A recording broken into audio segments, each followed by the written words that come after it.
I saw him sign books in Chicago when his second book came out, a big bestseller.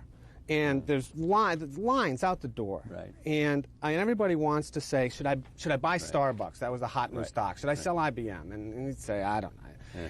And a guy comes in that he'd actually had money in the mutual fund, that he owned a company that Peter Lynch had stock in the fund.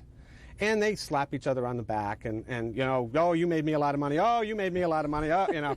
Yes. So, but then Lynch looks at him and the guy's in cellular telephone and he said, So, what about this Motorola deal? Yeah. So, what about, you know, what's going to happen to cellular in Canada? You know, da-da-da, da-da-da, da-da-da. You suddenly realize, in a 5-minute conversation, Peter Lynch has learned more about the cellular business that will help his investment decisions than all the 300 people who've been standing in line to buy his book are going to get from reading his book. Just from one conversation in 5 minutes. Right, because that's the way his brain works. And then, but shouldn't all those people then that are going to buy the book, then they should go buy Peter Lynch's mutual fund, right, that he's running? That's what I used to argue to him. Yeah.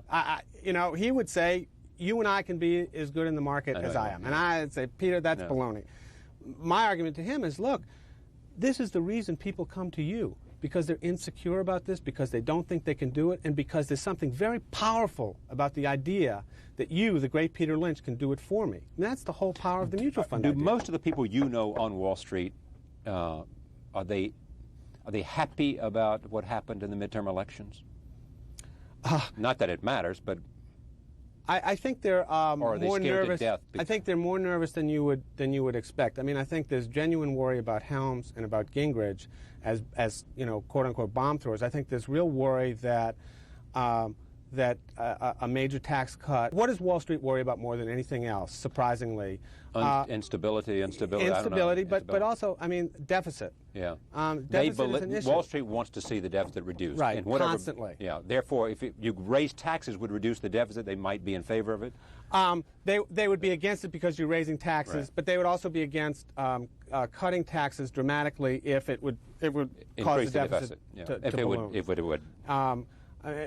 Wall Street, you know, there's less of the government in Wall Street than you would think. I mean, when the Treasury Secretary says something that causes the dollar to drop, yeah, that's one thing.